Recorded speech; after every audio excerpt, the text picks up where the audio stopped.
the people than in the conference rooms of any elite. Sam Seder. They are unanimous in their hate for me, and I welcome their hatred. We must guard against the acquisition of unwarranted influence, whether sought or unsought, by the military-industrial complex. The Majority Report with Sam Seder.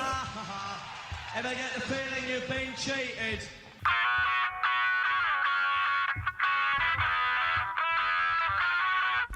It is Tuesday, January 24th, 2023. My name is Sam Seder. This is the five-time award-winning Majority Report. We are broadcasting live steps from the industrially ravaged Gowanus Canal in the heartland of America, downtown Brooklyn, USA. On the program today, Ken Klippenstein, investigative reporter at the Intercept, author of his self-titled newsletter on SubStack, will be talking to us about the 5 creepiest moments at the Davos Forum this past week. Also on the program today, another mass shooting in California, bringing the total of 18 dead between the two. And in Arizona, Ruben Gallego, Congressman, announces his run against the former Democrat Kristen Sinema. Florida Supreme Court upholds its early ban on abortions. And the Democratic Blue Dog Caucus splits over desire to rebrand. Let them fight. Exactly. EPA still struggling to recover from 1,200 scientists and policy experts' exodus during the Trump years. Meanwhile, a former FBI head of Russian investigations arrested for working with Russia and Albania. Department of Justice to sue Google over antitrust violations in the ad market. Iowa passes a bill to pour money into private schools. And all this and more on today's Majority Report. Welcome, ladies and gentlemen. It is Tuesday. Joining me as she does every day, Emma Vigland. Hello, Emma. Newsday Tuesday. Newsday Tuesday it is. But we actually have, we spoke to Ken Klippenstein just moments ago. And He's we're going to play though. that. Yeah, he's newsy. And we're going to play that in just a bit. Want to get to the Ruben Gallego video. But I want to make sure that there's 2 stories that jump out at me. This one about the EPA story is not necessarily a news of the day story, although it just came out. It was a report on it that they are woefully behind on writing up all the new regulations that the Biden administration are calling for to deal with climate change. And remember, there is a clock on this that actually is not just tied to the Biden administration. You all remember that that CRA legislation, that law, the Congressional Review Act, which allows an incoming Congress to essentially overturn administrative orders that take place from a prior administration, and not only overturn them, but make them impossible to reestablish without 2/3 approval from Congress. Now, this is like I guess both parties want it, but it's particularly helpful to the Republicans because more often than not, you have regulations that are proffered by a Democratic presidency that Republicans perceive as infringing on corporate freedom to pollute and harm citizens and to hurt workers, et cetera, et cetera. There were 1,200 scientists and policy experts during the Trump administration that left the agency. You know, we've talked about this. We talked about this when when Trump actually got into office. I think we spoke to Sam Bagenstos, who was with the Department of Justice during the Clinton years and then back again during the Obama years, and saw what the 8 years of the Bush administration did to the Department of Justice infrastructure. And this is a perfect example of how agencies get destroyed during a Republican administration. That is, particularly the Trump administration with Scott, I can't remember the Pruitt, who came from, I think it was Kansas, who's Oklahoma, whose primary function was to sue the EPA and keep them from imposing their regulations on his state.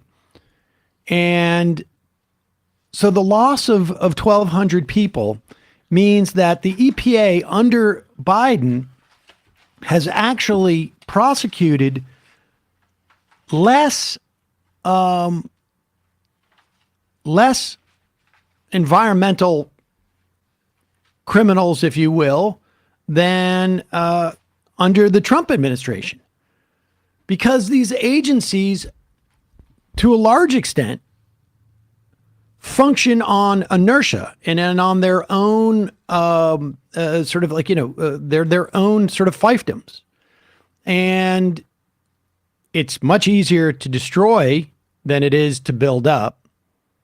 And it's much easier to drive people out of 1,200 people out of a job than it is to attract 1,200 people who've been there for years and have institutional memory, et cetera, et cetera.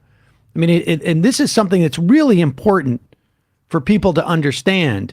When you're voting for a president, you're not just voting for that person.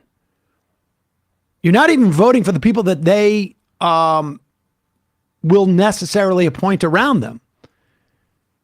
You're voting for a broad and, without a doubt, insufficient in many instances, in most instances, but a broad mandate to maintain the functions of government. And this is inhibiting the good things that Biden wants to do in terms of the EPA. It's inhibiting the ability of the EPA to police, to provide enforcement, to write new chemical regulations, to do more research, et cetera, et cetera. And one statistic that I just found amazing. Staffing at the EPA peaked in 2004, during the Bush administration. There were 17,611 employees.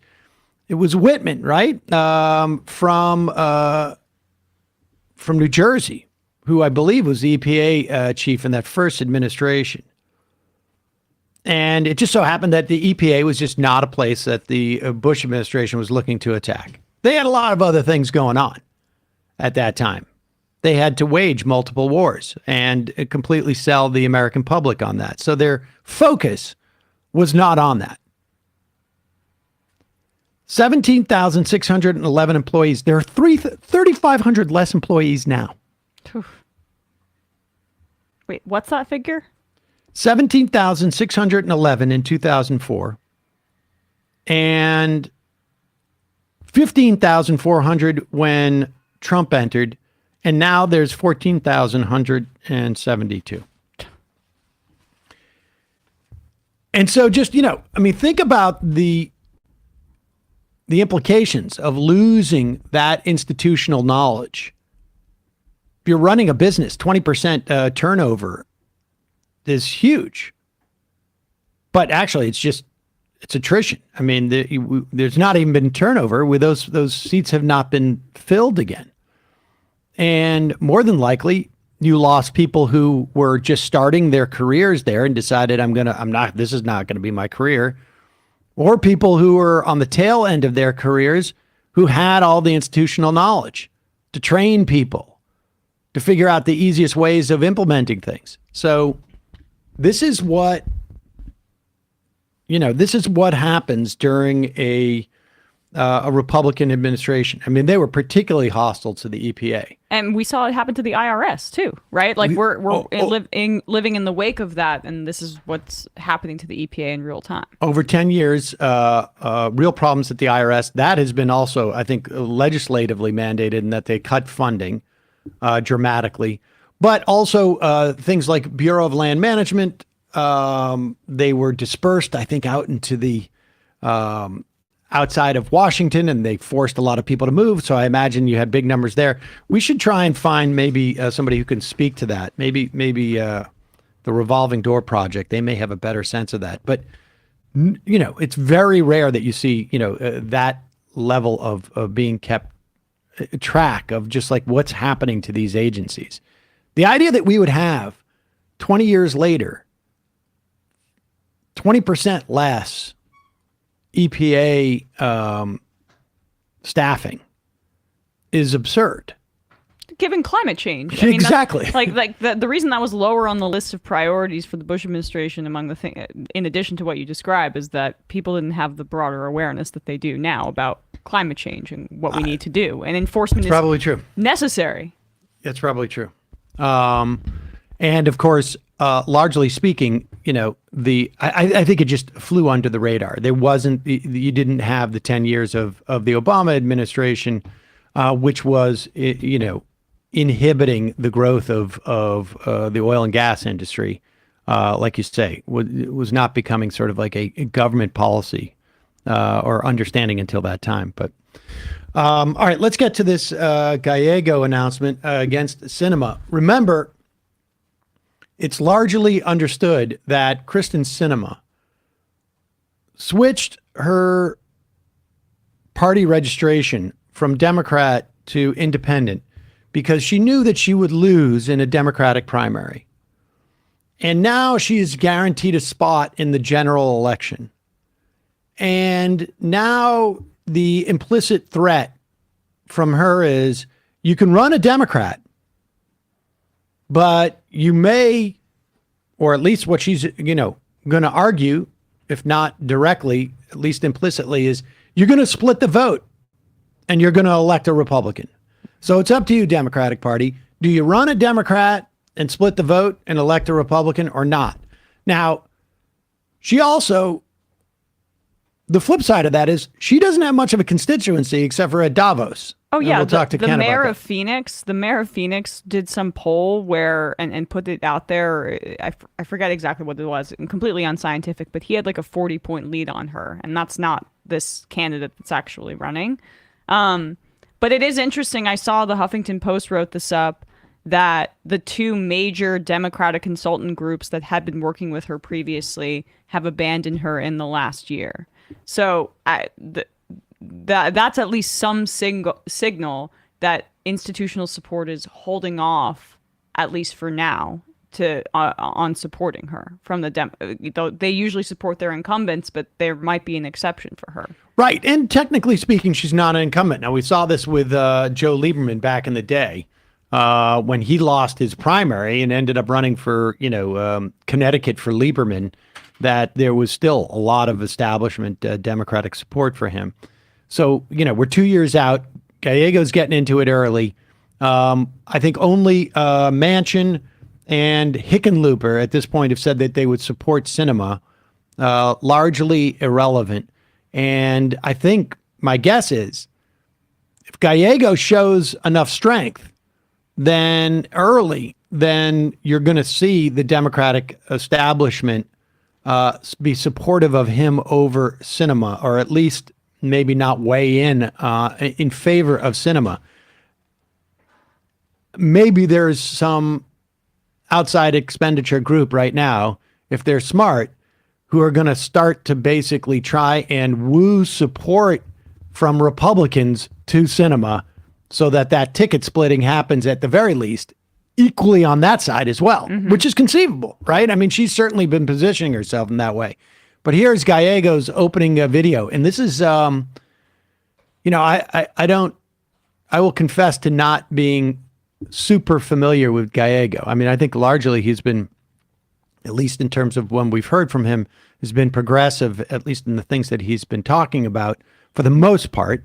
This is a pretty strong video, though. Growing up poor, the only thing I really had was the American dream. An opportunity. It's the one thing that we give every American, no matter where they are born in life. It was actually something to believe in and to fight for. The odds that a single immigrant mom with a Latino boy, statistically, I was never supposed to end up even in college. I slept on a floor and a couch and a roll-on mat. Hearing her cry like every night, being stressed out about how she was going to raise like 4 kids on a secretary's salary, with an absent father. Fue una experiencia muy dura. Having to step up and be a father figure to my 3 sisters and skipping my teenage years influenced me a lot. When you're poor, you really need a belief and a hope in a better future. Mijo, comida? You want to make you one? And what helps to do that is when you have other people believe with you. My family, who didn't laugh at me when I told them I'm going to Harvard. Had teachers, did everything they could to make sure that it was possible. I had a government that believed in kids like me. I really did feel that I owed the country something, and we got sent to Iraq. Losing all my friends, consistently being shot at, and people trying to blow you up all the time.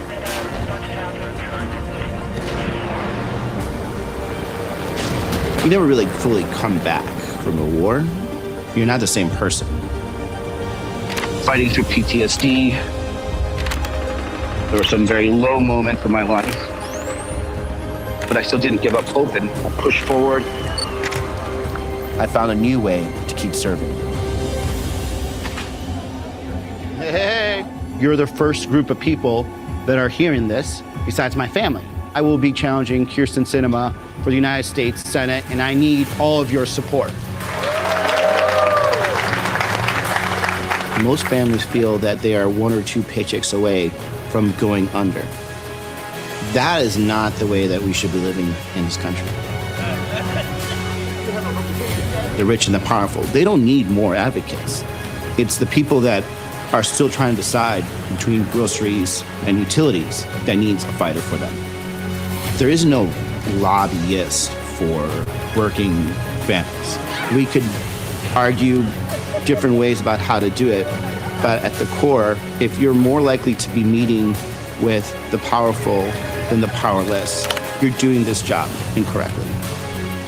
I'm sorry that politicians have let you down, but I'm going to change that. I'm Ruben Gallego. I'm running to be the Senator of Arizona.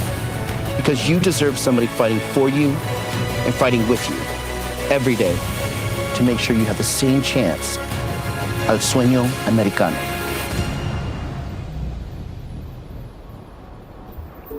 That's a pretty strong opening video in terms of knocking off Kyrsten Sinema. And again, getting out there very early because there will be no, well, let me put it this way, there could be Democrats running in the primary, but this is sort of the silent primary, right? And this is also a sort of a different thing where he is trying to compete against the idea of Sinema running as a third party candidate. And the idea of her generally, the language at the end of that ad where he talks about, there's, what do you say, that there's no lobbyists for working families. And if you're meeting with the powerful and not meeting with the powerless, which is, by the way, what everybody says about her, is that she's essentially closed the door on anybody trying to reach her office. Groups that aren't radical by any sense, she's not picking up their phone calls. And then juxtapose what he has to say there with the image of her high-fiving at Davos, literally meeting with the powerful. Yeah. That, I thought that was a very, very well done, subtle jab and differentiator. And it's good to highlight his actual story, because I think it makes sense within the context of what he's trying to, the contrast he's trying to draw with her.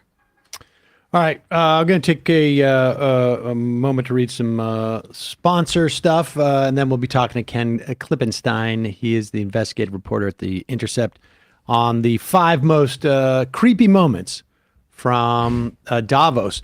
But first, some breaking news.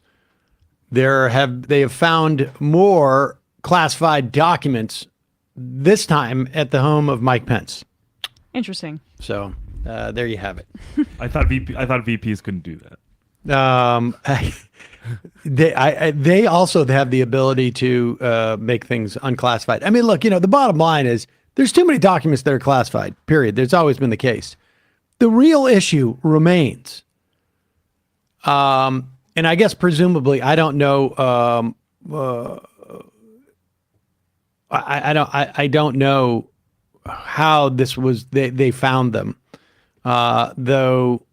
Pence claimed that he did not have any documents at his house, apparently, because he had been out there slamming Biden for having them and saying, as vice president, I didn't have any. And then I think what they said is like, well, maybe we should just check.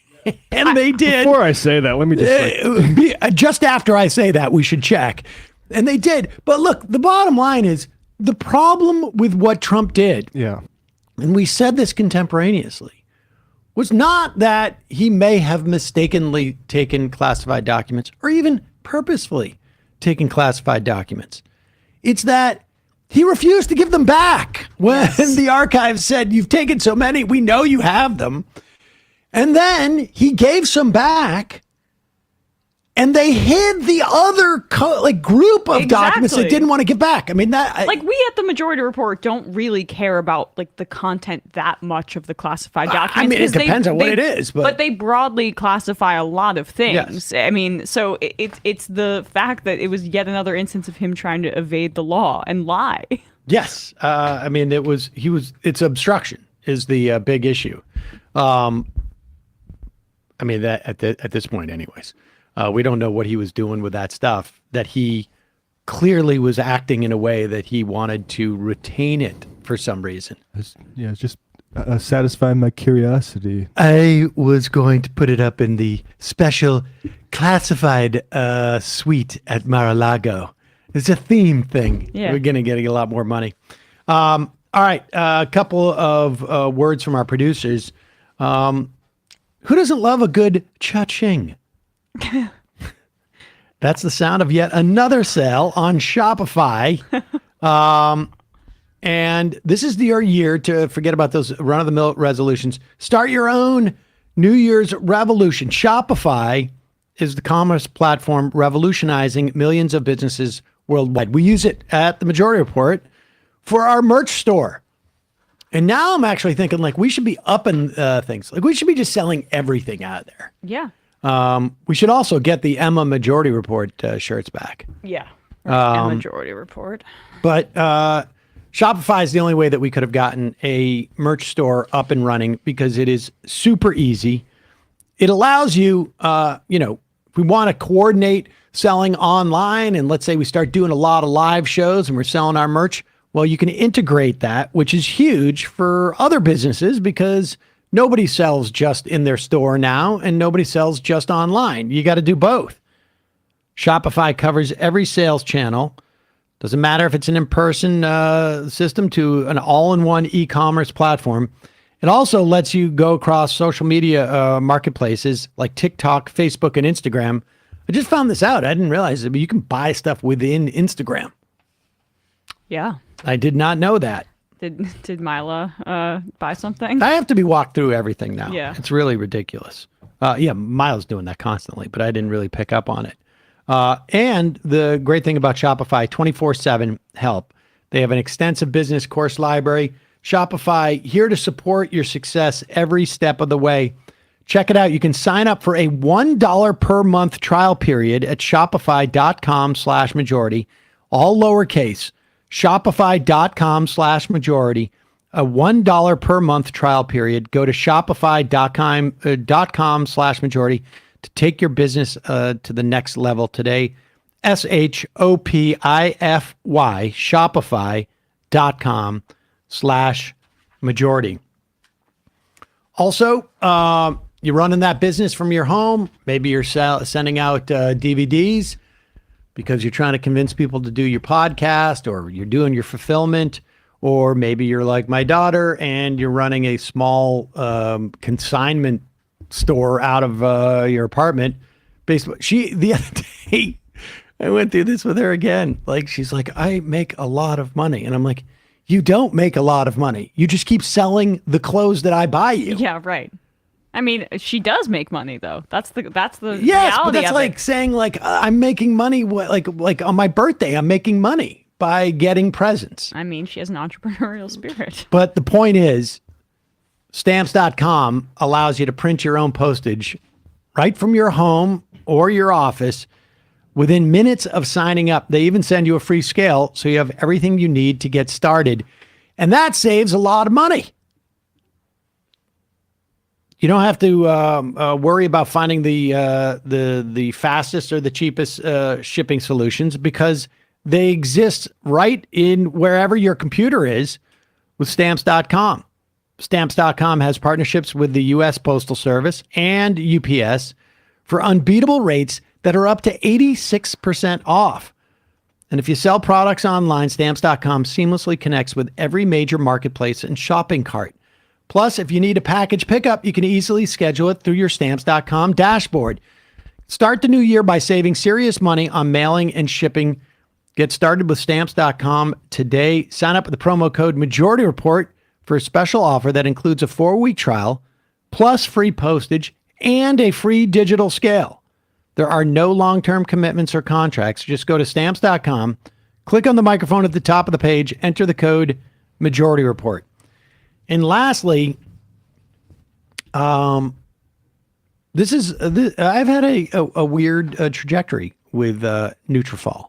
They sponsored this program 4 or 5 years ago, and I was trying to see if Michael wanted to use the product, because he was going a little bit, bald on top. He was balding. Yep, he was balding. I'm sure he wouldn't mind me saying that now. Yeah, I'm sure he'd be happy.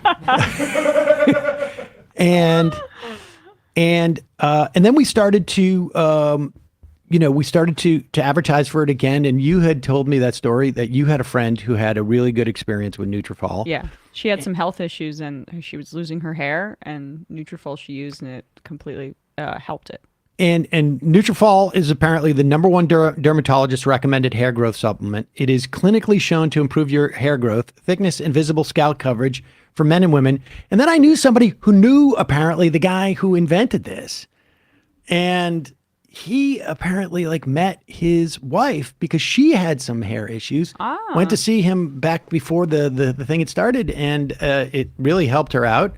And then I found some of the old bottles that we had of Nutrafol here, and I started to take it just because I wanted to see, we're going to advertise, and they were expired. But I don't know if it was helping, because I was starting to feel like I was getting a little anyways. But I ended up getting more, and I'm taking it because it's a hair growth supplement, but it deals with stress, hormones, nutrition, metabolism, aging, and lifestyle factors that might be impacting your hair. Has unique formulas for men and women to provide exactly what they need based on their biology and age. Every formula is physician formulated, again, using natural medical grade ingredients for reliable results.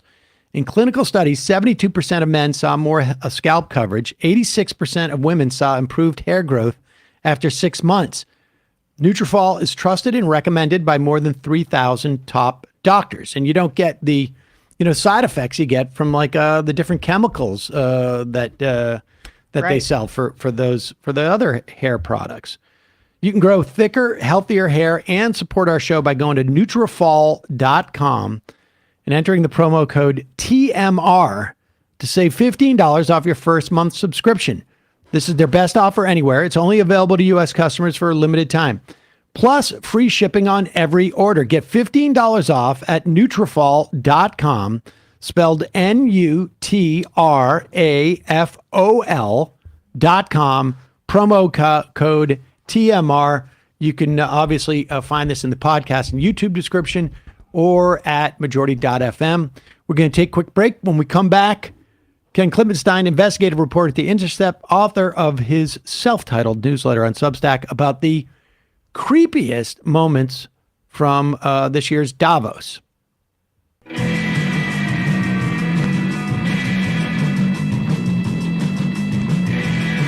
We are back. Sam Seder, Emma Vigeland on the Majority Report. Pleasure to welcome back to the program Ken Klippenstein. He's an investigative journalist with The Intercept and also the proprietor of his self-titled Substack. Yeah. At ken.klippenstein.substack. Right? Is that it, Ken? That's correct. Okay, great. Self-titled albums are usually the best ones. So right. that's eponymous, right? Eponymous, is that what we call it? There you go. Thank you. Good work. All right, so Ken, you just got back from Davos. Yeah, got my speaking fee. I'm got my nice office now, so I'm ready to go. That's great. How was the food? It wasn't up to snuff, but look the other way this time. So you did a couple of reports from there. One of them being the 5 creepiest moments at Davos. Maybe let's go through those moments, but I also want to get a broader sense of what was happening there. Have you been there before? No, I have not, and I actually wasn't there this time. To be clear, but the differentiating factor is I actually watched a lot of these panels, which, to my astonishment, nobody really does. And sort of my reason for following these things, for having this masochistic streak to want to watch these panels in full, was the fact that there's so much speculation around what it is, and frankly, a lot of really fanciful ideas, let's say, around what takes place at these things. I mean, I saw this whole false dichotomy of, on the one side, there are this kind of fever dreams, particularly on the far right, that they're eating babies, or that and this isn't a joke. There was actually a Twitter user who posted video of a bunch of like Matrix movie style baby incubator pods that Davos was apparently producing and preparing for the rest of the world. So that's obviously not true. It's not happening. But then on the other side, there's a sort of counter response to that, which is to say, oh, anything that's critical of Davos or skeptical of it, that's a conspiracy theory. And that's not really true either. It's correct that what Davos is doing, it's this event in the Swiss Alps at a ski resort where a bunch of CEOs of Fortune 500 companies, central bankers, heads of state, economic ministers come together and kind of discuss their sort of macroeconomic plans for the future. And so I just wanted to actually look at and see, okay, what are they actually saying as distinct from these two tendencies to say there's nothing to see there, and also there's baby incubators. And that was sort of the impetus for my reporting.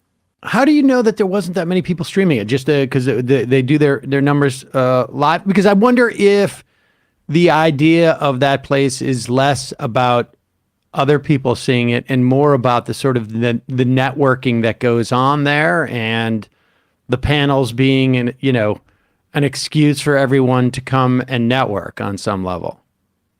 Oh, you're totally right. And one of the panels that featured a bunch of central bankers, including the former Treasury Secretary,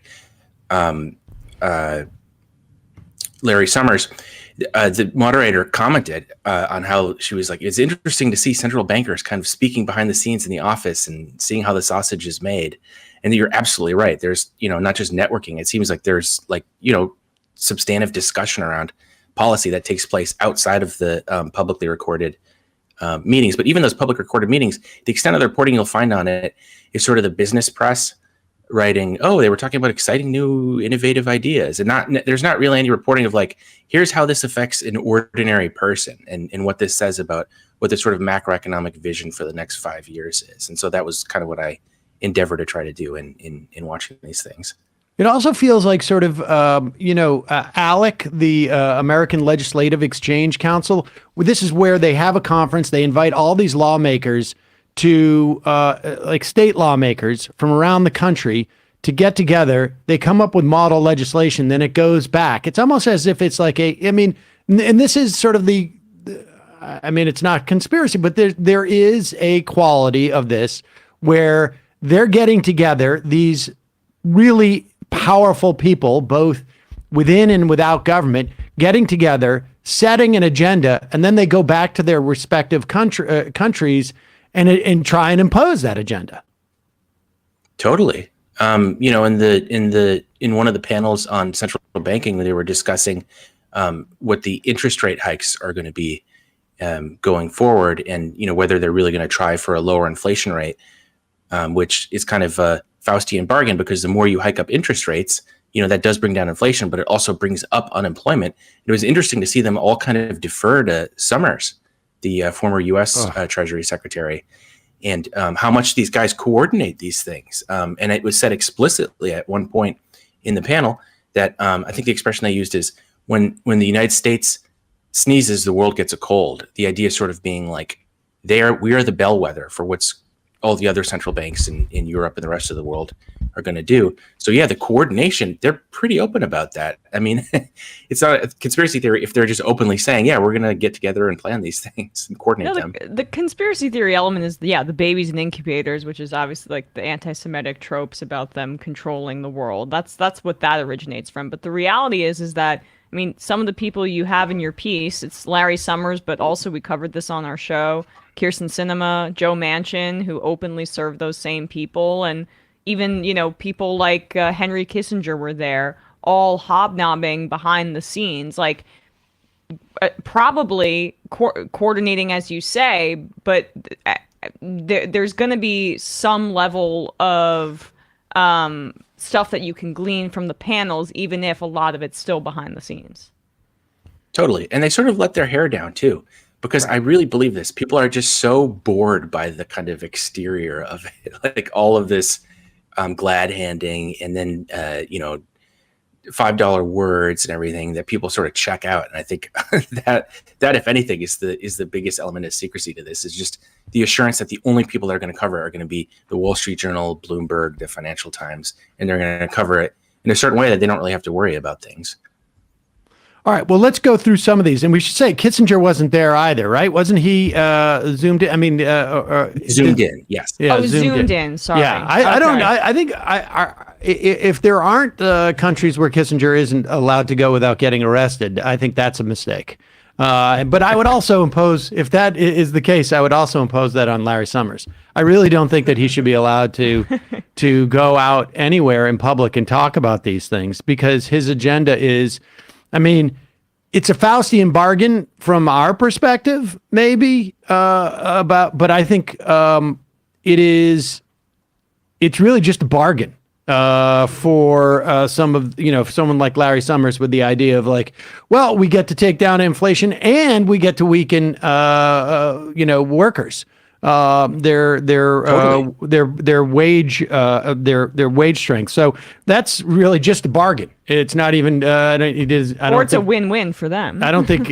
Or a Sumerian. The moderator asked at one point. It was a central banker, I think, from Switzerland, and she says, you know, when you're hiking these rates, do you guys think about the unemployment? And he explicitly said to her, it was like, no, we're looking at inflation. We don't, he just said, like, that's not really our job. Like, we don't really care about that. And if you look at, to give some context, in Europe, they don't even have the symbolic, dual mandate that we have here in the United States for both inflation and unemployment. So he just said that explicitly, which I was sort of amazed by. Yeah. And that's what they're getting together for. That's I guess the Davos agenda, as it were. You start your piece off talking about like their the one of the things that was a big point of discussion was retirement, and the idea of like, I couldn't quite make it out. Is the idea that they're trying to figure out a new way of providing retirement, or they're trying to figure out a new way to eliminate retirement on some level and just have people work until, you know, they're dead, essentially? Well, as they described it, they want to disrupt retirement. And so they have all these euphemisms that half of the work of this piece were just designed to decode and explain people what it meant. But this was a recurring motif at a lot of these meetings, was they're really worried. They're like, oh my God, people are growing older now, and they're not dying as young as they used to. how are we going to get more productivity out of them? These are good years that we can be putting them to work. So in this one segment under, it's titled like the Davos agenda. They're explicitly saying, like, how are we going to change people's attitudes around work so that it's destigmatized for older people to go back to work. And of course, they cast it as kind of this empowering thing that, now grandma has more freedom in life and she can enjoy community that work affords and all these different things. But yeah, the line they're using to pitch it is people are living longer, so therefore changes have to be made and grandma's got to go back to work, kind of thing. That's I think with Manchin's idea of a committee to look at this stuff. I mean, that's sort of like what we would refer to. The Simpson-Bowles committee was certainly about. It was like one of the ways you're going to enjoy your retirement is more cat food for older folks in lieu of actual food. All right, let's talk about the panel on quiet quitting. My understanding is that's not really a thing that exists so much as like there are people who are quitting, but they're not necessarily like quiet quitting, or maybe there's this notion of just people are just less willing to take crap from their bosses. Or that it's a new phenomenon. I mean, in your piece, you talk about the movie Office Space, Ken, right? Like this trope of people essentially checking out from work, it's not something new. Right.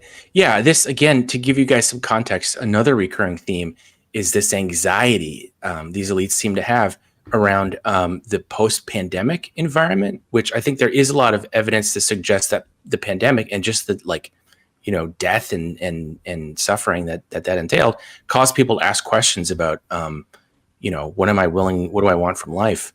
Sort of thing, and they explicitly say that's causing problems for them, and that we've got to find a way to give workers a sense of meaning. And of course, that doesn't happen to include allowing them to enjoy more time in their life to pursue that meaning. That's like give them the sense of meaning through work and the generation of revenue. And so it becomes this sort of HR thing of like, how do we make people feel like the work that they're doing gives them the sense of meaning that family, community, play, reading, whatever might give them in the context of showing up for work. And the sort of consensus around this is not just that quiet quit is happening. There was disagreement over, as you guys say, whether it's always been there, but I don't think anyone thinks that I don't think anyone at these panels thought that it wasn't happening. It seems like this acute anxiety. It's almost like a mass hysteria sort of thing among these elites. They're really worried that they're losing revenue and people could be producing more. And there's the way I always call it, it's like Havana syndrome for corporate elites. Right, they're all right. convinced of this thing. Well, it also seems to be like part of the fear of workers gaining more power, totally. Which is a real, I think, sort of phenomena, at least, has at least up to this point in the wake of COVID. And part of that is, at the very least, is that we know there's at least 500,000, maybe more, people who should be in the workforce, but are now dead because of COVID. And so they're not there. And that increases the bargaining power of a lot of people, of a lot of wage workers, I guess. Exactly. The euphemism they use for that, and this came up again and again, is tight labor market. We have an extremely tight labor market. And the reasons are both that people have just died, that a lot of older people are leaving the workforce and the younger population isn't populous enough to replace them at that rate. And then in addition to all that, there's a lot of people that there's mounting evidence that people who didn't die from COVID but had a particularly serious bout are effectively disabled in various ways. And so they don't have the capacity to work at the level that they were working at before. So all of this contributes to a better employment environment for workers, and they're really worried about that. They really don't like that, because the consequence of that is that people can start getting concessions and asking for things and be allowed to work remotely and not be required to show up, all sorts of things. I did a story recently on an investor call where there was some big company that was saying, a recession could, quote, put the employer back in the driver's seat.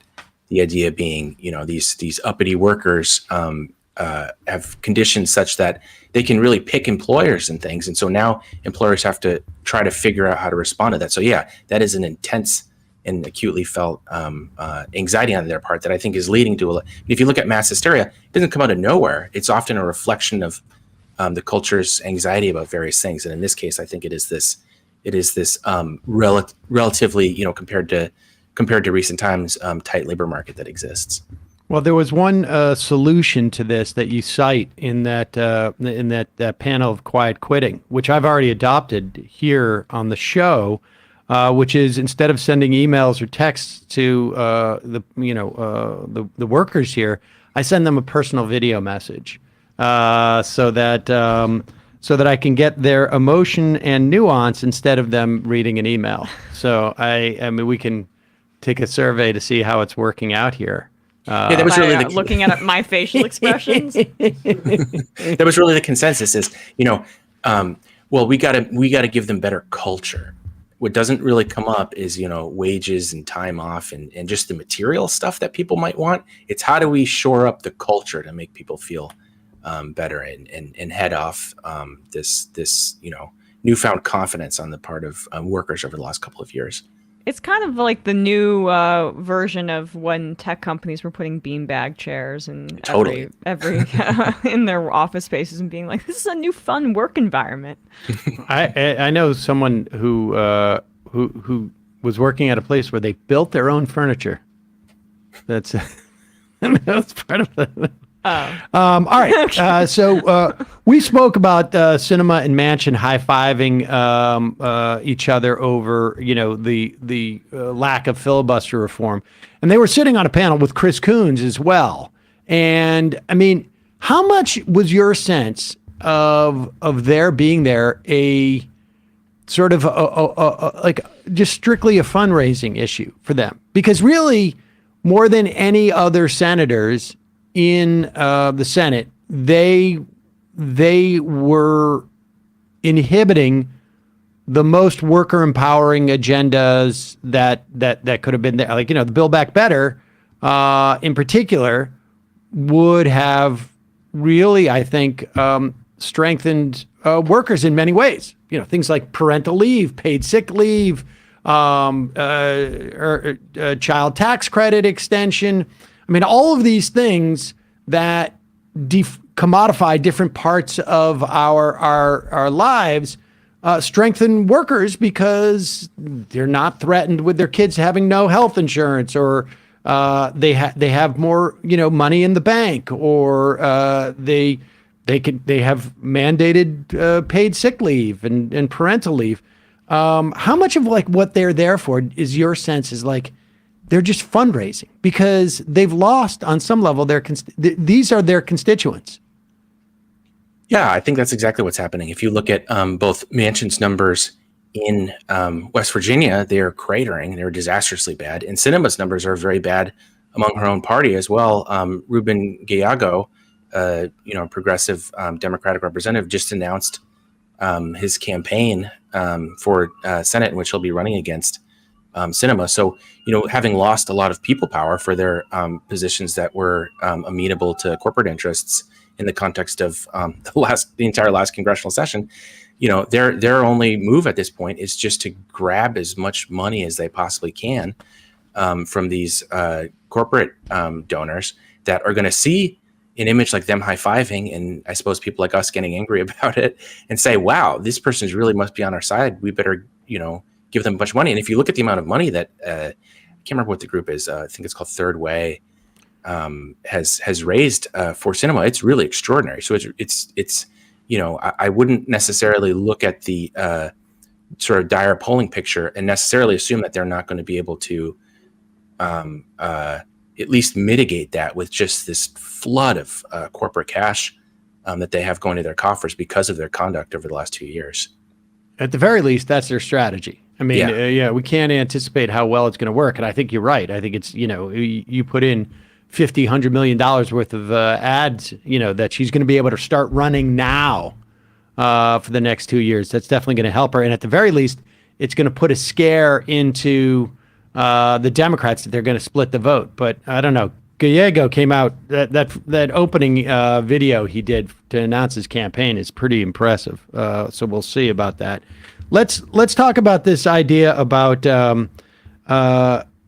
protectionism that came up and the idea of bringing back jobs. It was interesting because, when Chris Coons is the voice of reason, you got a problem. Yeah, he was sort of the dove in this meeting, which was sort of extraordinary. Yeah, tell us about it. Okay, so I'll just read you a quote. One of the president of the World Economic Forum, which organizes Davos, Borje Brende, I don't know if I'm saying it right.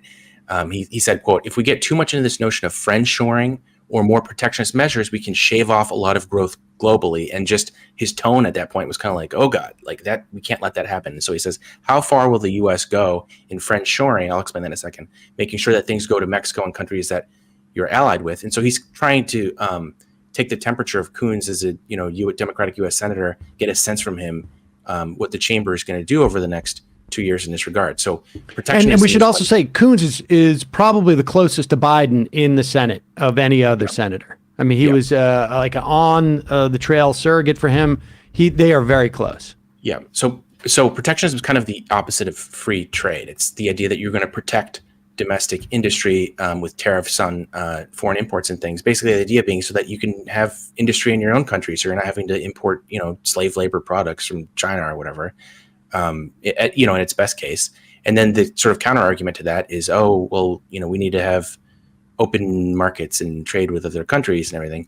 And so friendshoring is the idea that not just are you going to bring production back to the U.S., but that you would bring production back to your region, so neighboring countries. And over the course of this panel, they explicitly say, Coons points out, if we friendshore, bring jobs back to El Salvador, Mexico, Honduras, so on and so forth, not only will that, have a positive effect on the U.S. economy, that's going to decrease the economic crisis that they're experiencing there. And that's going to decrease the sort of undocumented migration that the right wing claims to care so much about, because people will actually be able to stay in those countries and not have to,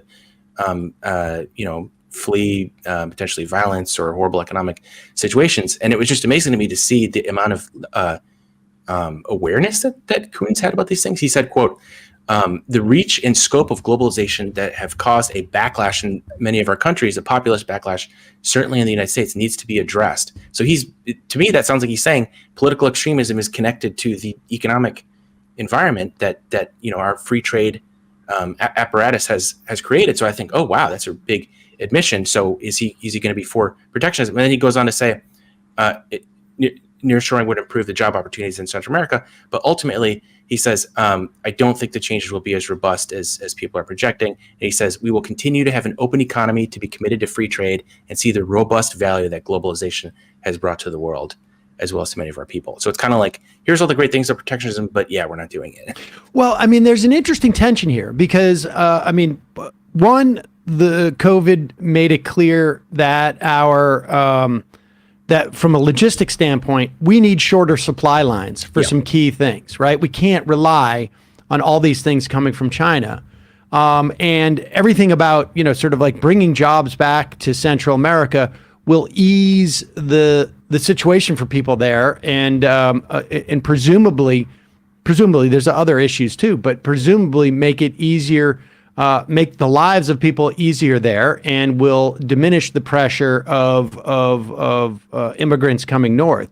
But the other issue here is that in fully sort of divesting on some level from China, we're also setting up a conflict with China because we have decoupled our fates from each other. And this is one of the things that, sort of the line that it feels like Biden is walking here, and it's unclear on which side of it he's falling, because the thing that has always sort of like maintained, I guess, the lack of aggression between us and China was that we're screwed if China's screwed, and China's screwed if we're screwed. Right. But if we decouple that sort of fate from each other, that it makes, sort of like an actual conflict more possible. So it's interesting to see how they're talking around these things. But that takes us to Henry Kissinger speaking on peace. I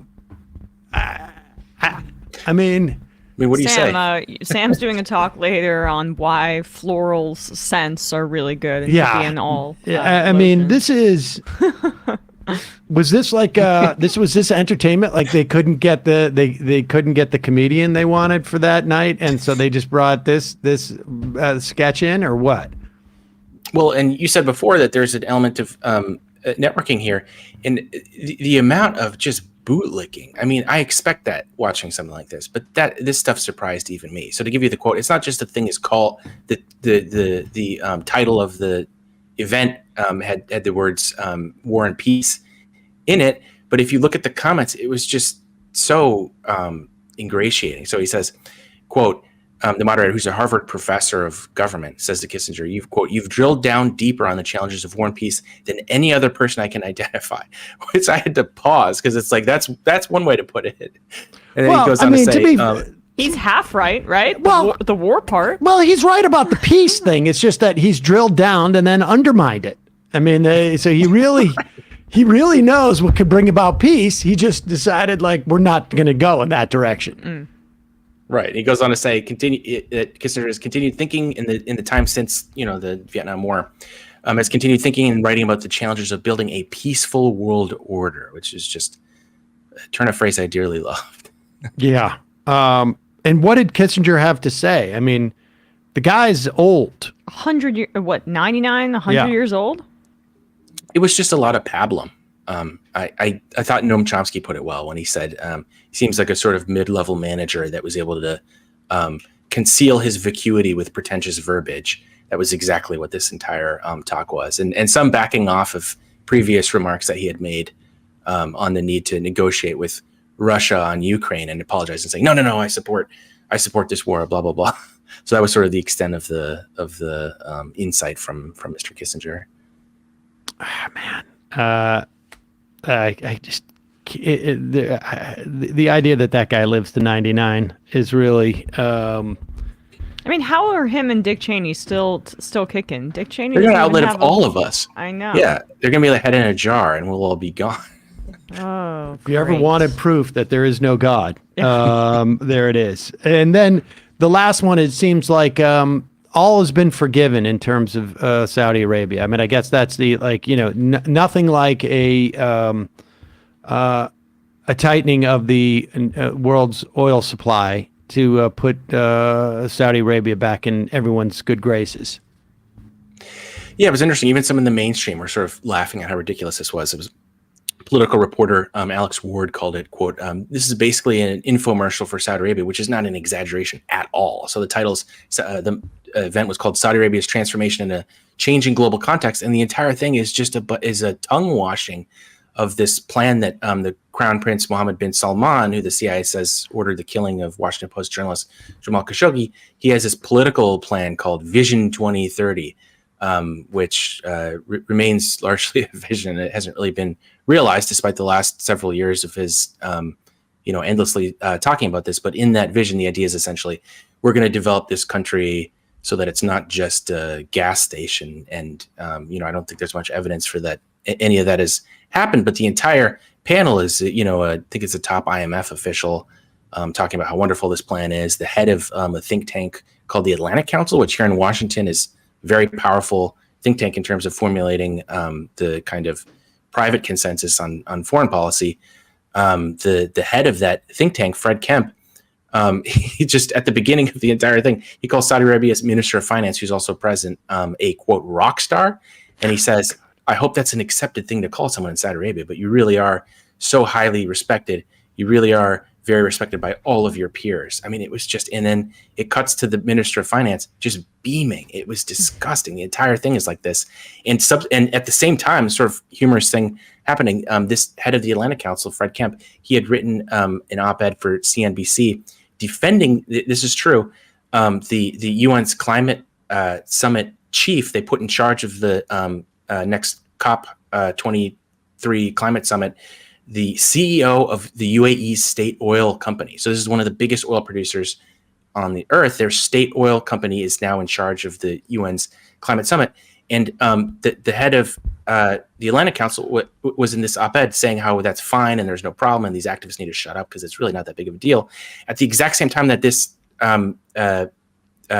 conference is happening, CNBC has to append an update talking about his conflicts of interest with these oil countries because the Atlantic Council gets so much money from them, just to give viewers a sense of the context in which Fred Kemp is speaking here.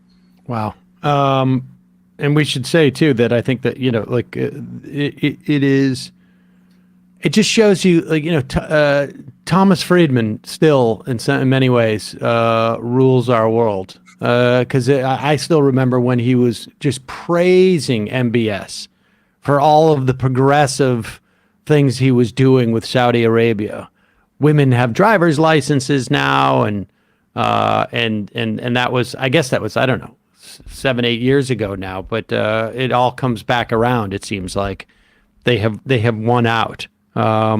What just overall, any other thoughts about Davos? What next time you got to go, dude? Yeah, I want to accost them in the.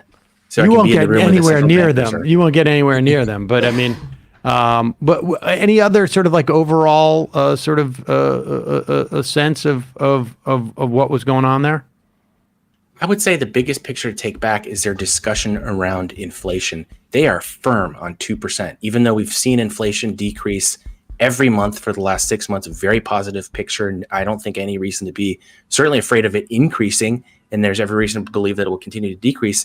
They were not impressed by that. Every one of the central bankers, from Larry Summers to some of these European bankers, are saying it's a firm 2%, and it doesn't matter how close we get to it. As long as it's not 2%, we are going to continue not just hiking rates, but we need to avoid the sort of, they call it reckless fiscal spending, which is basically, any sort of social program is going to fall under that. They are really firm on that. So I was sort of taken aback by how unimpressed they are at the progress that is already taken place on inflation. Do they ever talk timeline?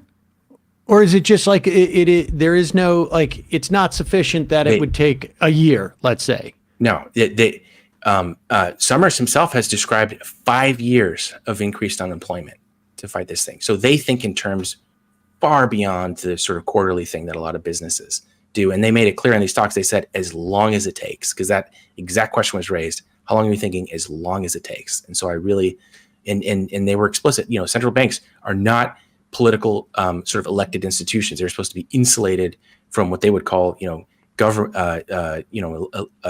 political meddling. What they mean is democracy. And so, very open about that. They don't care what the response from the public is going to be. It's full bore, continued austerity to the extent that they're going to be able to get away with it. I can't help but think an interview we did a couple of weeks ago with Clara Mattei, who made this point that austerity is not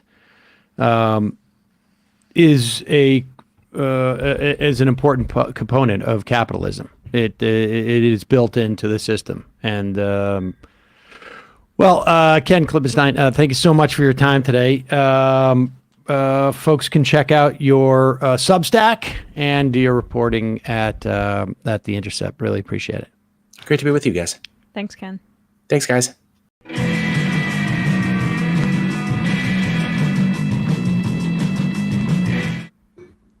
We are back. Sam Seder, Emma Vigeland, the Majority Report wrapping up, folks. Going to head into the fun half of the program. Just a reminder, it is your support that makes this show possible. You can become a member today at jointhemajorityreport.com. When you do, you not only support the free show, you get the free show free of commercials, and you get the fun half of the program. Plus, you get amenities on the app. You can IM us. The app is free, but for members, you can IM us. You can do deep search on the app. You can get the app at majorityapp.com. Like I say, free, but if you're a member, has added bonus features. Also, don't forget justcoffee.coop, fair trade coffee, tea, or chocolate. Use the coupon code Majority, get 10% off. Check out our merch store at, what is it? Majority shop.majorityreportradio.com. Shop.majorityreportradio.com. I'm really on top of this stuff. You are. I'm so on top of this. So check it out today. And Emma. Yeah. What's happening on ESPN? Well, very, very busy times over at ESPN, given the fact that we're in the middle of the NFL playoffs. Lots of storylines to break down. Bradley and I just broke down the divisional weekend, and we also took some calls, which was fun. So check that out, youtube.com/ESPN show. Matt, what's happening on the Matt Leck media front? Yeah, tonight, Andrew Perez of The Lever. We're talking about Buttigieg and Pfizer basically doing pay ads at Semaphore to whitewash their record. So check that out, patreon.com/leftreckoning. Buttigieg? Buttigieg. That's one of your verbal tics. You also Buttigieg. You say that's because you know why? Because I had a friend, Jeffrey Epstein, every time too. Epstein. Yeah, it's Epstein. That doesn't matter. But the Weinsteins, I used to call them the Weinsteins, and they're the Weinsteins. So it's like. Oh no, maybe. And we don't even know. We don't even know which. Ken Klippenstein wouldn't even correct us on which way to say his name. But I don't know. But yeah, Buttigieg. I say that way because my friend was big into Pete in 2015, and I'm like, this guy's a nerd, but that's how we understood his name. But Buttigieg, sure. All that and more on the fun half today, folks. You can join us. 646-257-3920 is the number, or you can IM us via the app. I feel like I had some other thing to say. I don't know. Also, we have a special in-guest studio. One of our long-time IMers. In-guest studio? In-studio guest? Studio's not in the guest. I didn't realize that. As long as I get all the words out, it doesn't matter the specific order. That's not going to get caught up in the it's like a Jackson Pollock of language. I'm sorry, I'm not kowtowing to the establishment, Matt, and their whole system of the way that objects before verbs or whatever it is. Yeah. Excuse me. Whoa. Grammar is authoritarian. Wow. But what is your IM handle? Well, he's shifted over the years. It was Fred at Con College, and then it was Fred formerly from Con College, and then it was Fred in Korea. Yeah, I think for a short period of time. Now, what do you go by now?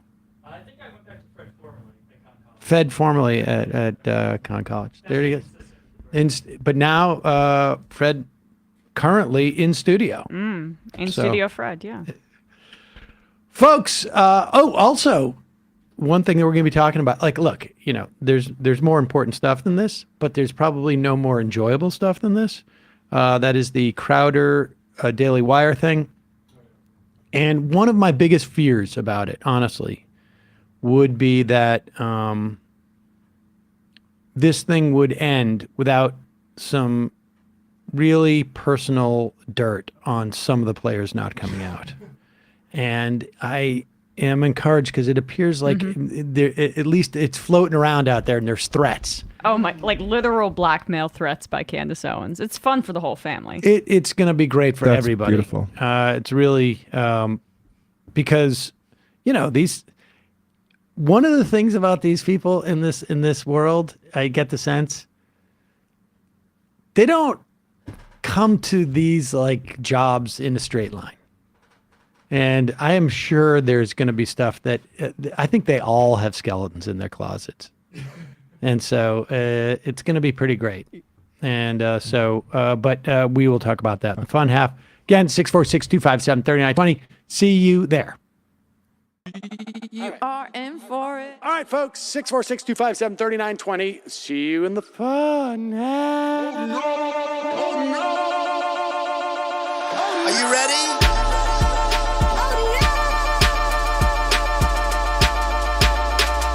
Who sent us this? Anarchy. Alpha males are back. Boys back. And the alpha males are back. Just as delicious as you could imagine. The alpha males are back. Boys back. And the alpha males are back. Just wanna degrade the white man. Alpha males are back. I take all of it in my throat. Alpha males are back. Snowflake says what? The alpha males are back. You are a madman! And the alpha males are back. Oh no, Sam Seder! What a fucking nightmare! Bring back the Yeah, or a couple of them. Just put them in rotation. DJ Danner. Well, the problem with those is they're like 45 seconds long, so I don't know if they're enough of a break. That's fucking nonsense. You see white people doing drugs, they look worse than normal white people, and all white people look disgusting. And the alpha males. Psych. Fuck them. Fuck them. Snowflake says what?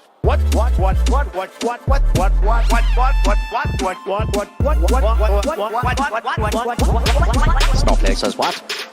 A hell of a lot of bank. A hell of a lot of bank. A hell of a lot of bank. Okay, I'm making stupid money. Hell of a lot of bank. A hell of a lot of bank. All lives matter. Have you tried doing an impression on a college campus? I think that there's no reason why reasonable people across the divide can't all agree with this. Psych. And the alpha males are back. And the Africans are black African. And the alpha males are black. And the Africans are back. When you see Donald Trump out there, doesn't a little part of you think that America deserves to be taken over by jihadists? Keeping it 100. Can't knock the hustle. Come on! Fuck 'em. Things I do for the bigger game plan. By the way, it's my birthday! Happy birthday to me, Jew boy! I have a thought experiment for you. And the alpha males are back. Africans are black. Alpha males are black. Africans are back. Come on! Come on! Someone needs to pay the price for blasphemy around here. I am a total pussy.